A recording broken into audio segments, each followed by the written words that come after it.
Hi, welcome to videos kitchen. இன்றைக்கி நம்ம என்ன பார்க்க போகிறோம்னா மதிய லஞ்சுக்கு சூப்பரான ஒரு சாம்பார் எப்படி பண்ணுறதுன்னு பார்த்துடலாமா? அதுக்கு முதல்ல ஒரு 10லேருந்து 15 வெங்காயம், சின்ன வெங்காயம் உரித்து வச்சுருக்கேன். 2 பழம் தக்காளி, ஒரு பச்சை மிளகா. குக்கரை அடுப்பில் வச்சிடலாம். இப்போ நான் 150 பருப்பு போட்டிருக்கேன். இது தாராளமாக 6 பேர் வரைக்கும் சாப்பிட்லாம். இந்த டம்ளரால் 1.5 டம்ளர் போட்டிருக்கேன். அடுத்தது ஒரு கைப்பிடி பாசிப்பருப்பு போட்டுக்கலாம். இப்போ 2த்தையும் நல்லா அலசி எடுத்துக்கலாம். அடுத்தது 1 ஸ்பூன் சீரகம், கொஞ்சம் பெருங்காயம், ஒரு 1/2 ஸ்பூன் பெருங்காயம் போட்டுக்கலாம். அப்புறம் 1/2 ஸ்பூன் மஞ்சள்தூள் போட்டுக்கலாம். அதுக்கப்புறம் உரித்து வச்ச வெங்காயத்தை போட்டுக்கலாம். அதுக்கப்புறம் தக்காளியை போட்டுக்கலாம். பச்சை மிளகாவையும் போட்டுக்கலாம். அடுத்தது நல்லெண்ணெய் 1 ஸ்பூன் ஊற்றிக்கலாம். நல்லெண்ணெய் டேஸ்ட்டு கொடுக்கும், அதனால தான். நீங்கள் ரீஃபண்ட் ஆயில் கூட ஊற்றிக்கலாம். இப்போது நான் 2 விசில் விட்டு எடுத்துக்கிறேன். இப்போது இந்தமாரி வந்ததுக்கப்புறம் நான் மத்து போட்டு கடைஞ்சிக்கிறேன். நம்ம விசில் விட்டுருக்கனால சும்மா 2 கடை மட்டும் கடைஞ்சிக்கலாம். ரொம்பவும் கடைஞ்சிங்கன்னா ரொம்ப கொலன்னு ஆகிடும்.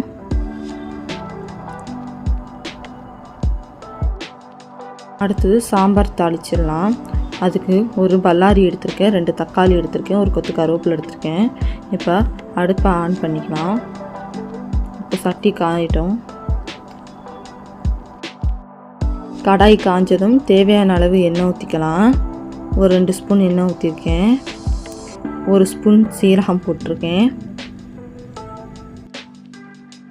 1/2 ஸ்பூன் கடுகு போட்டுக்கிறேன். இப்போ பொரியணும். பொரிஞ்சதும் வெங்காயத்தையும் கருவேப்பிலையும் போட்டுக்கலாம்.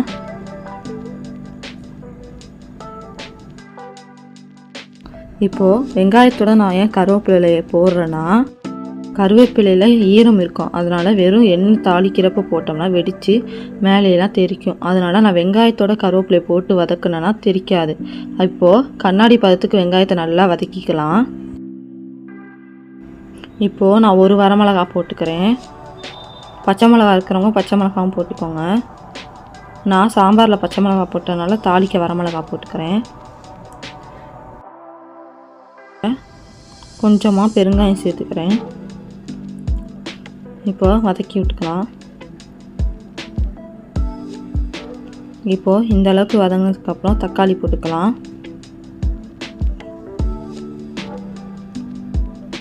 இப்போ நல்லா வதக்கி விட்டுக்கலாம். தொக்கு பதம் வர வரைக்கும் நல்லா வதக்கி விட்டுக்கலாம். தக்காளி நல்லா வதங்கணும். அடுத்தது தேவையான அளவு உப்பு போட்டுக்கலாம்.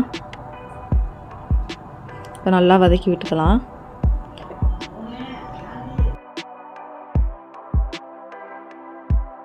இப்போது குக்கரை சிம்மில் வச்சுட்டு தாளித்து விட்ட தக்காளித்தையும் வெங்காயத்தையும் இந்த சாம்பாரில் கொட்டிக்கலாம்.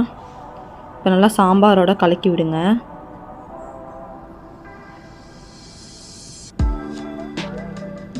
அடுத்தது நான் 1.5 ஸ்பூன் மிளகாத்தூள் எடுத்திருக்கேன், அதையும் இதில் போட்டுக்கிறேன்.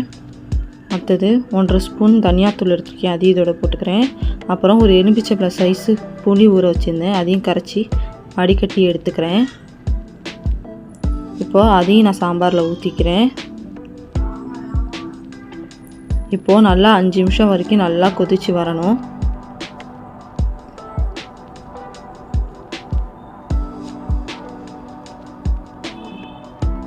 இப்போது இந்தமாரி கொதித்து வரப்போ நம்ம கொத்தமல்லி தழையை போட்டு இறக்கிக்கலாம்.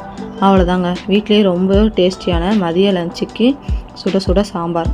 நீங்களும் ட்ரை பண்ணி பார்த்துட்டு கமெண்ட்டில் எப்படி இருக்குன்னு சொல்லுங்கள்.